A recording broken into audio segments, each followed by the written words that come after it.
ვთქვი, აქცენტი გავაკეთო შინაგან ცხოვრებაზე, მისტიკურ ხარეზე, რომ ემან გარეგან რელიგიურ ადამიანებად არ ჩამოყალიბდეთ და არ გვეგონოს, რომ ჩვენი გარეგანი საქმეებია, რამეს ნიშნავს. მე კვირასაც გესაუბრეთ, რომ რწმენით ვცხონდებით და არა საქმით და საქმე რა შემთხვევაში არის ხიბლში ჩამგდებელი ჩვენი და როგორ ბრუნდებით საკუთარი კეთილი საქმეები და რელიგიური ცხოვრები, რას ნიშნავს რომ რწმენით ვცხონდებით, იმიტომ რომ რწმენას კიდე თავის საქმეები აქვს და რას ნიშნავს რომ რწმენას თავის საქმეები აქვს, ეს ყველაფერი ჩვენ უნდა ვიცოდეთ. იმიტომ რომ ამის შესახებ წმინდა წერილი გვესაუბრება და გვესაუბრება იმიტომ რომ ვიცოდეთ და ვერ გაიგებ ამას თუ შესაბამისად ცხოვრება არ დაიწყე. ცხოვრების შესაბამისად იხსნება შენი გული იმ ცოდნისათვის, რომელიც სისავსით გვეძლება წმინდა წერილში. ანუ საჭიროა ჩვენთვის შინაგანი მისტიკური ცხოვრება, ზიარებაც მისტიკური მხარეა ეკლესიისა და ჩვენ თუ გარეგნულად ვიღებთ ამას, შედეგს არ მოგცემს უკეთეს შემთხვევაში, თორე შეიძლება ვისჯებოდეთ და სულიერად უფრო მეტად ვცილდებოდეთ, ღმერთს ან უკვდებოდეთ.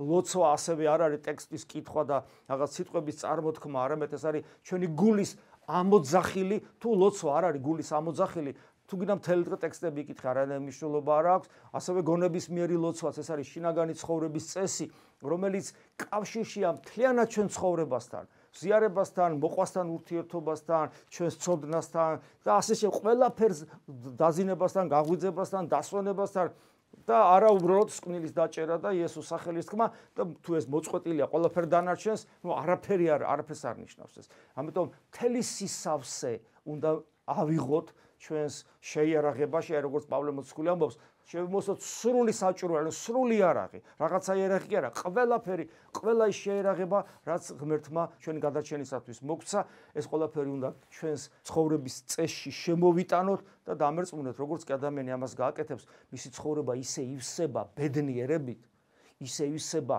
განსაცვიფრებელი ენერგიით, ისე ივსება სიხარულით და თვით ხიარულებითაც კი. რომ მას არაფერს აღარ ეშინია და რაც თავარია, მასში დამარცხებულია სიკვდილი, ასეთ ადამიანის სიკვდილი არ არსებობს. გესმით, არ არსებობს, არამედ არსებობს სიხარული გარდაცვალებისას ქრისტესთან შეხვედრის მოლოდინისა, ეს სიხარული არსებობს. პირიქით და არა ის, რომ ადამიანს რაღაცა, ესე იგი, ცხოველური პირუტყული შიში რო აქვს რაღაც სიკვდილის და გარდაცვალების. ამიტომ თუ ვართ აქ, ვიყოთ ბოლომდე. რომ ეს დრო ტყილა დაკარგული არ აღმოჩნდეს. თორე პავლე მოციქულს სხვა რაბეც კი აქვს ნათქვამი. თუ ეს არ აგზავს თუ მარადული სიცოცხლე ქრისტეს აღდგომა, მაშინ ჭამოთ ვსვათ და მოვკვდეთ, მაინც ესე უნდა მოვკვდეთ და ბარემ ჭამე და სვი და გაერთე. გესმით პავლე მოციქული? ამას რატო გეუბნება? ცივწყალს გასხავს რა, გეუბნება რომ შენი რელიგიურობა არაფერია თუ ბოლომდე ნამდვილი არ ახარ.